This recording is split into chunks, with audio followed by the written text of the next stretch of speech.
In this lesson, we will simplify squares and cubes. Pause the video, write down the key questions, and as you watch the video, try to find answers to these questions. Zoot and Snoot will be helping again. Zoot with his cube and Snoot with his square portrait of himself. So Snoot's portrait is a square. What does it mean to square? It means you take a number, you multiply it by itself, and it forms a square number, just like a square, length times breadth. So 3x squared is 3, but it's only the x that is being squared, x times x. This is example 1.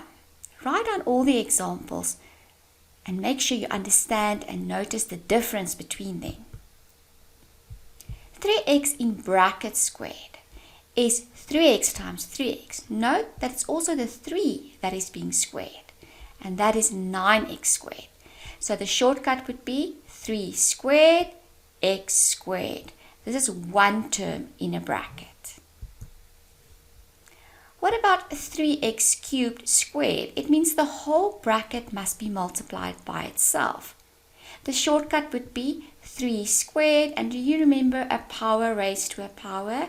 Then you multiply the exponents, and that's then 9x to the power of 6. What about this one? So this whole bracket must be squared again. So you can expand it, but that takes more time. Rather say 3 squared to the power of square, so we multiply the exponents. That is 3 to the power of 4. 3x cubed, multiply the exponents, x to the power of 6, and now we can simplify it to 81, x to the power of 6. In example 2, we ask the question, what about negative numbers? Oh, by the way, that was Snoot asking it. Negative x squared means you subtract an x squared. So it's only the x that's being squared. And order of operation says we must first square before we subtract. This is negative x, and the negative x is squared. Note that the brackets are around the negative as well. So it's negative x times negative x, and a negative times a negative is a positive. Note the difference between the two. What if we've got negative x squared in brackets?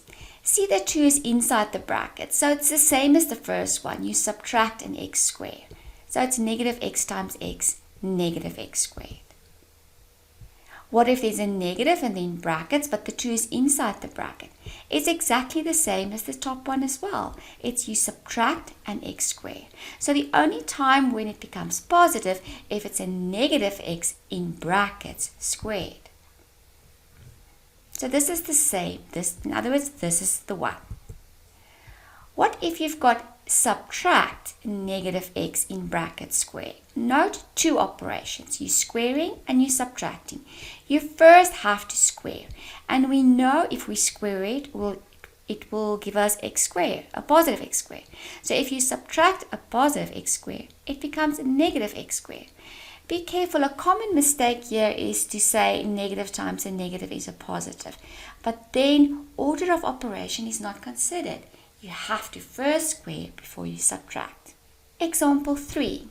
Let's level up. Now we've got 3m in brackets to the power of 5. So it's not squaring and cubing, but it's to a power of 5. I just want to show you this example.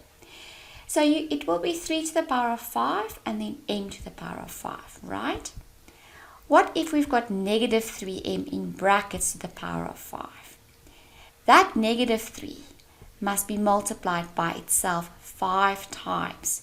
And if you multiply a negative by itself 5 times, it stays negative. So all odd exponents will give you a negative answer. And then m to the power of 5. Note, negative times negative times negative times negative times negative is a negative. What about negative 3m in brackets to the power of 4? So this exponent is an even exponent.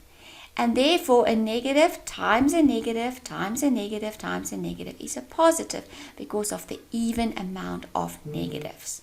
That's super cool, isn't it? Example 4. Let's square again. Now we've got two terms in the bracket, not just one term. So we cannot raise each term to a power because we have to first simplify the two terms. 14x minus 4x is 10x to the power of 2, or squared.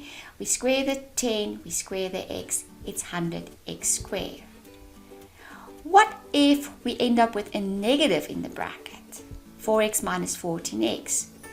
Remember, a negative squared, the fact that it's an even number, the fact that you square becomes a positive. So these two expressions give you the same simplified answer.